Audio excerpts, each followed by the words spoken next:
But just with me now is the indefatigable Akwasi Frimpong, the man who gave Ghana a very huge name at the Winter Olympics, and the man is here, to do some talking. I always like to talk to this man right here. Akwasi, you're welcome. Thank you. That's so Papa. I'm working on it. Now, Akwasi, how have you been? What's been up with you? We did not hear too much of you for a while, and then all of a sudden we heard you were in Nigeria doing big things for Ghana. What's happening? It's been good. I've been mostly just training and spending time with the family. After the Olympics, there was a lot of traveling going on and a lot of public appearances and things like that. And actually from second, third week of May all the way to about 2 weeks ago, I was mostly with my family and training 7 to 9 times a week. Amazing. So I'm still, training hard and things like that. I had a great invitation from the Nigerian bobsled team, the girls that make history for Nigeria, but also the Nigerian Olympic Committee, who invited me to come and support Nigeria in finding new athletes for the next Olympic Games, winter athletes. So Sean Adegun, who actually did bobsled for the Nigerian bobsled team, she was in charge of the bobsledding, and I was asked to do the skeleton part. So it was great teaching new coaches about the sport and getting new athletes to get ready for the next Olympics for Nigeria. Amazing. Now your time in Nigeria. Did you notice any talents from the country? Is skeleton going to grow in Africa? What's going to be the deal? Absolutely. There's no doubt that there is talent. We have what it takes to be, to do really well as, African athletes when it comes to strength, speed.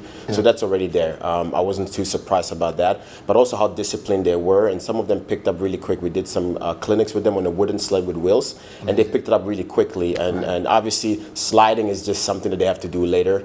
But typically in our sport, you are recruited due to your physical abilities. And then later on, we teach you how to slide on ice. Right. So those are some images from Nigeria there, as you can see on your screen, and Akwasi Frimpong there doing some training with the Nigerians and all of that. Now, Akwasi, let's come to your training personally as an athlete, as a skeleton athlete. How has it been for you, and have you made any faster times than you made at the Olympics? What's happening?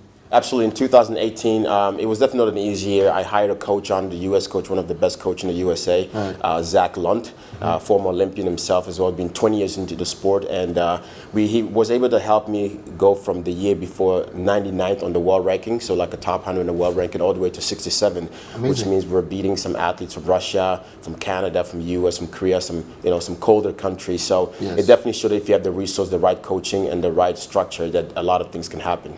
Right, now for you, I've just seen your T-shirts, the gas challenge and all that. If my cameraman can just zoom into that, just to give us a look at that T-shirt, really nice. Now, what's up with the gas challenge? The gas challenge is something really incredible that the gas company's been doing here in Ghana, actually basically educating people about, the whole thing about gas and stuff. Not everybody knows a lot about it. So they did a huge one here a couple months ago. Now they've been traveling in different regions to actually work with students, schools, and give them more information about that. But the great news is that the Ghana National Gas Company has become my official sponsor. And it's such a great thing as well, because to be able to have a company in Ghana who's actually supporting a Ghanaian doing winter sport is a huge thing. So I'm super grateful, and I think with their support moving forward, we can actually make a mark to the next Olympics. Akwasi, you've been incredible. The sort of branding that you've given to yourself as an athlete, I'm sure any corporate body would want to support. Now, what has gone into that, to branding yourself in that way that people actually see you and think that they can invest in you to become better? No, for me personally, attitude, my character is a really important thing. I believe in what I'm doing, and that's what I'm actually showing. And also, I want to inspire other people as well. One of my slogans to the next Olympics is the hope of a billion. And a lot of people have been asking, what is that exactly? But the hope of a billion all stands for my goal and dream is to become Africa's first ever Winter Olympics medal. Out of 1.2 billion people in Africa, nobody's ever won a medal before. That's my goal. But doing this indirectly, I want to inspire the youth and other people, underdogs, whose dream is to become a doctor, a lawyer, business person, or Olympian, that anything that they want to achieve in life is possible. So that's what I'm doing. And I think that's a message that a lot of companies like, because for their employees, you always want them to give them their very best and to work really hard. And also branding as in, being an ambassador, being a mascot, and to also inspire people as well. And I think that's what it's all about. But also the global branding. It's been an honor and a privilege, and I'm really blessed to have a little bit of a household name now, not just in Ghana, but in the rest of Africa, but also in the US and the Netherlands and things like that. And I think a lot of companies are doing really well in Ghana, and I think that supporting not just me, but winter sports, supporting other athletes in Ghana as well, all musician artists, that they can actually brand their name all over the world.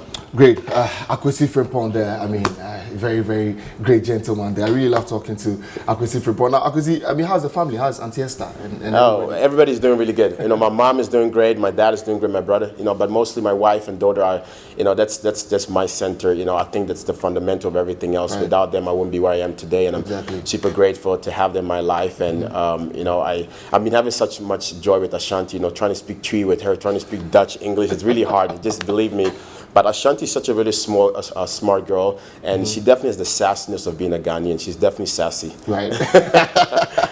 Now, obviously, finally, just before we end this interview, what does the future look like for Akwasi Frimpong from now up until the next Winter Olympics? I mean, how is it going to be for you? I think a lot of people think that our sport is only during the Olympics. We during the summer we work on a lot of our strength and speed. So you're doing like track and field in the gym. You're running a lot. You're also pushing the sled to kind of learn your technique. It's really a technical sport, and to a lot of people they just see us diving on that sled and just moving around. But it's very technical. So I'm really focused on doing what I need to do to get better. That's my focus. Having the right people around me, the right team like Ghana Gas, and hopefully other companies in Ghana, but also coaches. To support the whole idea of, writing history for Ghana, and also being able to inspire the people as well. So moving forward is just a lot of training and making sure that I have the right support team, the like-minded people around me. Akwasi, thanks. Thanks for joining us. Thanks for having me. Here on Warm Up. We heard that from Akwasi Frimpong, Ghana's only first ever Winter Olympics athletes there in skeleton. I mean, very, very interesting sports. I really love that. And Akwasi, it's been great to have you, really. But this is how we end the second half of the show.